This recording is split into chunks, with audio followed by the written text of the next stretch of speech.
everybody. Welcome back. Wake up with Jeremy Grunin, 7:32, Thursday, December 15th, 29 degrees, getting down to 26 today. WOBM-AM 1160 at 1310 News Talk Radio. Streaming live on the Radio Pop app and WOBM-AM.com, 732-505-1160 to join the conversation. I am now honored to be joined in the studio. Oh, I said honored. I already messed it up, didn't I? Yeah, you did. What am I supposed to say? Okay, well, we have our next guest. It's just a guy, Bob Levy. Every day, listen, Bob, this is not easy. Every day I walk into the Bob Levy studios at the Bob Levy Broadcast Center. I got Bob Levy everywhere, right? And then you walk in and say, listen, none of this flowery stuff. I mean, come on. What am I supposed to do? This is Bob Levy. All right. We'll be joining, on Bob Levy's Topic A, starting on January 8th. That's right. Or actually this week. Oh, that's for right. An hour. Absolutely. Yes, listen, you're a very naturally, and I'm sure it's natural, wound up, excitable guy. I am a little wound up. I don't know. I'll deal with it as best I can. Yes. All right. Well, I think I'm going to get you wound up. Let's get started. I'll be. You don't know what to ask me what to say, so I'll say something on my own. I want to make something perfectly clear. Go ahead. I am not retiring or semi-retiring. I have no plans for it whatsoever. Now, how many times can you semi-retire? When Marianne and I, when our Marianne in the Morning show broke up, because of changes and so forth. Yeah. Marianne said it, and I was going into semi-retirement. Yeah. Okay. Well, the semi-retirement was going to be working on Sundays, only doing Topic A. Yeah. So I already semi-retired. If I semi-retire, I can't semi-retire or retire again. I'm not ever retiring. Ever? No, never. Because to admit that unless you want to retire, you're in a great position to retire. In admitting retirement, you're facing your own mortality. Huh? Okay. I don't want to do that. I don't want to face my own mortality. Well, listen. Why would nobody wants to? First of all, I have always, even going way back to my early adult years, always preferred being around kids. Okay. I always loved kids. I was a Little League manager for years in Lakewood, and I can't tell you how much I love those kids. And as I said, Little League. Now, Little League, they were 9 at the time. I think they have to be 10 now to get in Little League, or even 11. But they were 9 to 12. And somebody asked me, "Do you ever want to move up to like they call it the Babe Ruth League?" Yeah. That was all the boys. I said, "What are you, crazy?" I said, "They're no longer pleasure. They're no longer kids. They're in between or 15-year-old. What do you with a 15-year-old? Most of them are despicable. Okay. Right? So we've established now that you never retired. I hope so. And by the way, this is really good because this is like our dress rehearsal for Sunday. Like I always say, we're on AM radio here, so nobody's listening, so we can really kind of bang it out here today. So that on Sunday when we get into the major leagues, right? Because we're talking, I'm trying to follow your baseball reference along the way here. We'll be ready. We've established you're not retiring. That's fine. And which is, by the way, that's what they sold me on the fact that if I wake up one morning and I'm feeling exhausted and I'm feeling tired from my week, that you'll always be there. So that's the way they sold it to me because I couldn't imagine doing a show like that all by myself. Listen, I've always been there. But how about this?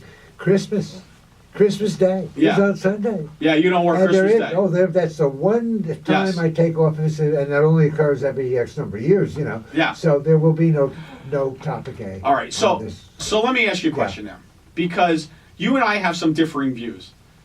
Okay, you and I have some different views. And I assume you're okay with that, right? Because we're going to have you and I are going to have to talk about some things. What do you mean I'm okay with it? If we have different views, we have them. Yeah. That could be positive. Yeah. That could be. Yeah. I'm not going to lie. I actually got a little angry with you the other day when I was listening to your show. Did you? Yeah, I did. Yeah. I did. All right. Over what? Well, you were talking about kids, as we're talking about kids, being outside of a supermarket with a can. Right. And you said you don't put money in those cans because those kids should work for that money. Absolutely. Okay. So as you know, as a coach now myself, because I coach soccer, and you know, there's the one thing that I can tell you no kid ever wants to do, and that's go canning for money, right? They'd rather do anything besides that. So I guess I was very surprised when you said that you wouldn't put money in their cans. Well, the fact that you say they don't want to do it, Yeah. and yet they're there jingling, usually with a nasty-looking mother. Who's forcing them to do it? Who's trying to teach little Jenny, little Susie, little Johnny the right things? And is trying to intimidate you into putting in the money. Now, what I meant by that is, I go to ShopRite in Toms River. Yeah. And recently there have been young girls in there begging. Right. And it turned out the first time I discovered them that they were begging for their club or something to raise money to go to something at Disney. Well, of course I said, this is wonderful. Yeah, it's wonderful that you're not out there jiggling a can. Right. That I meant it in that way. I understand. You do. I do. All right, I don't good. agree with you, No. but I don't agree. It's okay. It's all right though. We don't have to. We don't have to Agree with me? I don't have to agree, right? We could agree to disagree. I love that term. And then some kids do car washes. Yeah. You know, that's marvelous. Yeah. You know, all right, enough of that. Okay. You want to waste the whole thing? No, I don't want to waste. One? What I'm trying to do, Bob, is I'm trying to create kind of the vibe of what people are going to get when they tune into you and me on Sundays, because you know there's been some talk in some circles that we're going to lock horns a little bit, and I'm scared because I know that you're quite an intimidating right. character. Yes, I am, and I will be in control. Don't worry.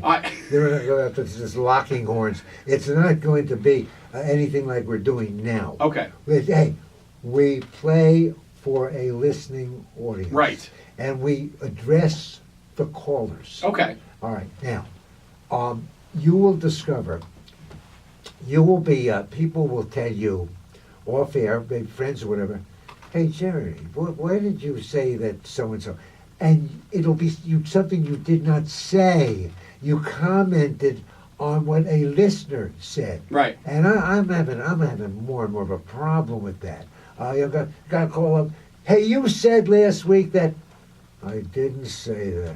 Right. The caller said that. I agreed with the caller. Well, is it agreeing with the caller that you're kind of? No, I didn't blurt it out. I never would have brought it up. Gotcha. You do? Yeah, but I think you're splitting hairs, and I certainly can't afford to split hairs. I'm just saying. Why can't you afford? Well, looking at the top of my head, there's no hairs to split. I mean, that's the problem. Oh, I thought you meant financially. No. You say I can't afford. To me, that means you know. Oh, no. All right, listen, Bob. We're up against the break, so we're gonna have to take this offline for a minute, okay? Wake up with Jeremy Grunin, myself here with it's just Bob Levy. Just Bob Levy, right? Okay, Yeah. Just Bob Levy. Wake up with Jeremy Grunin. Bob. Back after this.